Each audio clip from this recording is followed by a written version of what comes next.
আজকে একটা খুব বিশেষ গুরুত্বপূর্ণ বিষয় আমরা সবাই এটার ব্যাপারে দৃষ্টিপাত করার জন্যে আজকের এই আমাদের সাংবাদিক সম্মেলনটাকে ডাকা হয়েছে।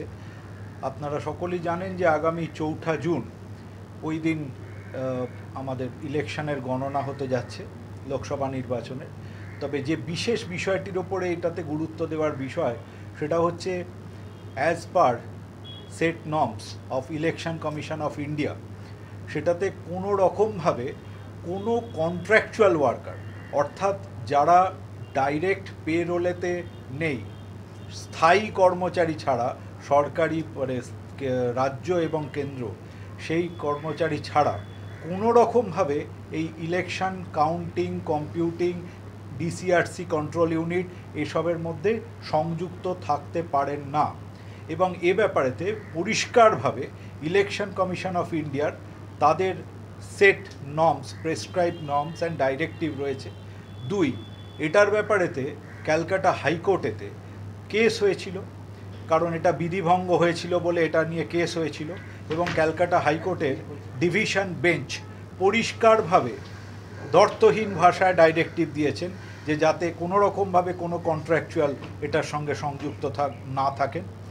তৃতীয়ত, এটাও আবার ভায়োলেশন হয়েছিল, সেটার জন্যে কন্টেম্পটও আমাদের ভারতীয় জনতা পার্টির পক্ষ থেকে কিন্তু হাইকোর্টে করা রয়েছে। এবং এ ব্যাপারেতে আমরা আমাদের রিটার্নিং অফিসার হাওড়ায় ডিএমকে আমরা পরিষ্কারভাবে জানিয়েছি। এমনকি 28 তারিখে যে বিকেলবেলা উনার দপ্তরেতে যে কাউন্টিং মিটিং হয়েছে সেখানে তো আমাদের দলের পক্ষ থেকে পরিষ্কারভাবে জানানো হয়েছে যে আপনারা জানান যে এখানেতে কোনো রকমভাবে কোনো কন্ট্রাকচুয়াল কেউ রয়েছে কিনা। এবং এটা আপনাদের প্রসঙ্গত উল্লেখ্য যে আমরা এর আগেও, নির্বাচন ঘটার আগেও আমরা কিন্তু 84 জনের লিস্টকে দিয়েছিলাম, যেটাতে জানিয়েছিলাম যে ডিসিআরসি কন্ট্রোল ইউনিটেতে সেখানেতে কিন্তু 84 জন রয়েছে, আপনার কন্ট্রাকচুয়াল রয়েছে। সে ব্যাপারেও আমাদের কাছে কোনো রকমভাবে তাদেরকে সরানো হয়েছে কি হয়নি এ ব্যাপারে কোনো স্পষ্টভাবে আমাদের কাছে নির্দেশিকা জানানো হয়নি।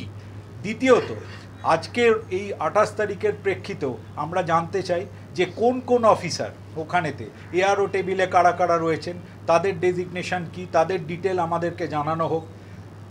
এমনকি তার তলায় যারা যারা রয়েছেন, কোন অফিসাররা রয়েছে এবং এরা যে কন্ট্রাকচুয়াল নয় সে ব্যাপারে আমাদেরকে স্পষ্টভাবে জানানো হোক। কিন্তু এখনও পর্যন্ত 4 তারিখে কাউন্টিং, কিন্তু এখনও পর্যন্ত কোনো রকমভাবে উইথ ফটো আইডেন্টিটি আমরা তাদের আইডেন্টিফিকেশান জানতে চেয়েছি।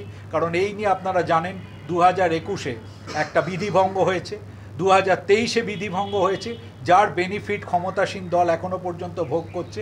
আমাদের দল থেকে স্পষ্টভাবে এর বিরুদ্ধে প্রতিবাদ করা হয়েছে এবং আমাদের বহুবার যা যা competent authority election commission of India থেকে আমরা সমস্ত স্টেট ইলেকশন কমিশন বা অন্যান্য জায়গায় ইতিমধ্যেই বহুবার আমরা চিঠি লিখে সমস্ত কিছু জানিয়ে দিয়েছি।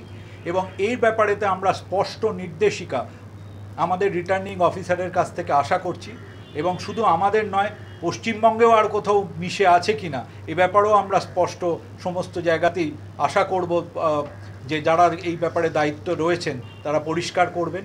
এবং এইটার ব্যাপারেতে আমরা একদম ক্লিয়ারলি জানাতে চাই, যদি আমাদের কাছে এই নির্দেশিকা স্পষ্টভাবে কারা রয়েছেন, তারা কন্ট্রাকচুয়াল নন, এ ব্যাপারে লিখিতভাবে বা স্পষ্ট না করা হয়, তাহলে আমরা ভেরি স্ট্রংলি আমরা কাউন্টিংয়ের আগেই কিন্তু অবজেকশন জানাতে বাধ্য হব।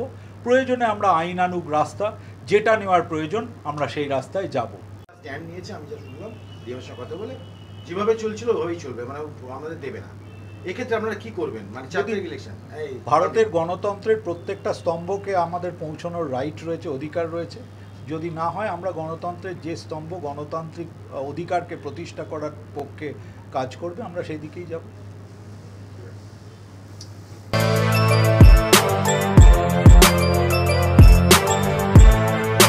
এখন অনেক বড় শ্রী লেদার্স হাওড়া ময়দান। আপনি কি জটিল কিছু সমস্যায় ভুগছেন, সমাধান পেতে চান? যোগাযোগ করুন প্রখ্যাত জ্যোতিষ ও তান্ত্রিক মনসারাম ভট্টাচার্যের কন্যা মনসা কন্যার সাথে। প্রখ্যাত জ্যোতিষ ও তান্ত্রিক মনসা কন্যা হাওড়া জানবাড়ি ও হাতিবাগানের নিজস্ব মন্দিরেও বসেন।